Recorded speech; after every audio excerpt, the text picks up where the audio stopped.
On today's episode of Simmerin Simmons, we are going to do a Reuben Bake.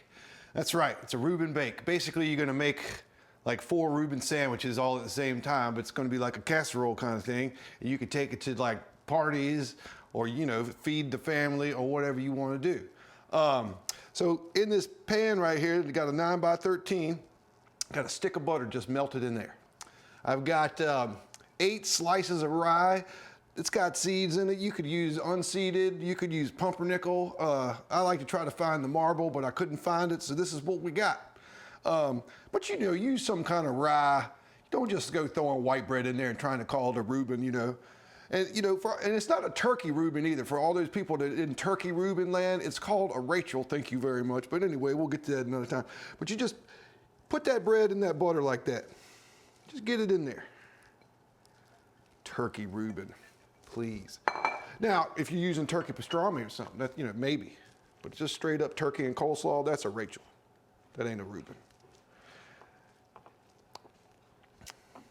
Y'all might hear my dog walk in here, but that's okay. She likes Reubens. You know, you just kind of toss that in there, get it kind of buttery, right? And then I've got like 8 ounces of Swiss cheese grated. You could cube it. You could lay slices in there for all I care. Some of it's kind of just sliced chunks of it or whatever. Just get in there, a little layer of that, right?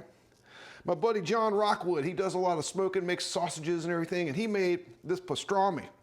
Now, generally, you know, you're gonna get corned beef on a Reuben, and the difference is a pastrami is smoked and a corned beef is boiled. So this has kind of almost been both, because John made it to smoke the pastrami, and then I wanted it to get like, you know, like pot roast kind of. So I put it in the Instapot for about 20 minutes, let it do its thing, and it gave me a little stock, which we're going to use that too. But you know, you just get that in there. Just get it on in there. Probably 2 pounds of it. Essentially, you know, whatever you use to make 4 Reuben sandwiches, you know. And I know people like different sizes of sandwiches or whatever, but I like mine pretty healthy. You know, we're not missing too many meals around, growing up around my house. They weren't, you know, they don't have to be expensive. If you don't have a friend that makes pastrami, you can just go to the deli. If you buy it sliced, that's fine, tear it up a little bit. But, you know, you can just buy the whole hunk of it, and then I'd chop it into little sections and put it in your Instapot or your crock pot or whatever. You know, get that in there like that. Then I got a couple cups of sauerkraut.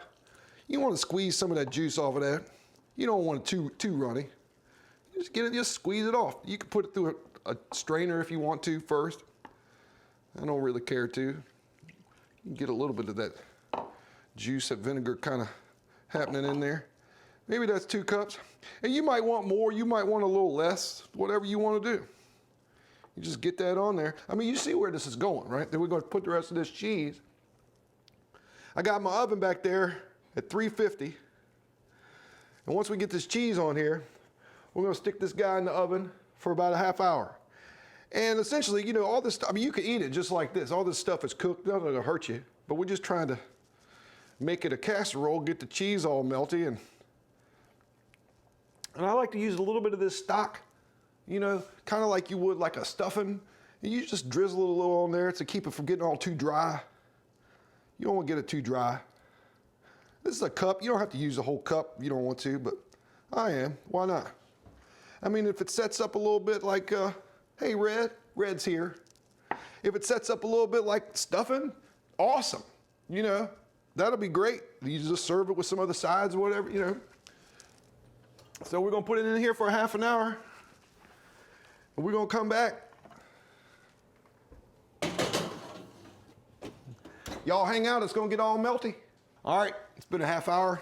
This thing's been in there all grooving. Let's see how it is. See how it is. Oh man. Look at that, people.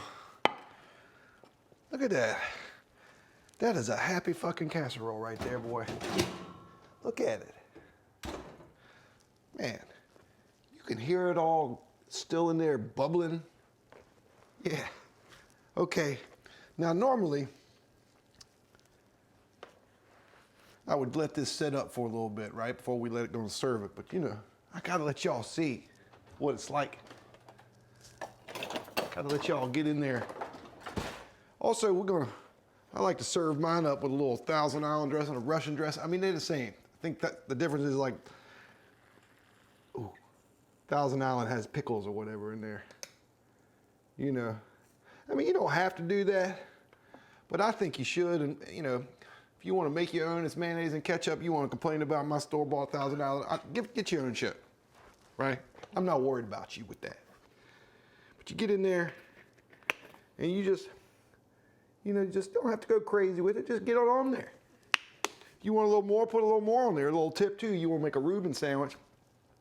Stir up your Thousand Island with your sauerkraut before you put it on the sandwich. Don't be trying to like mix it all up.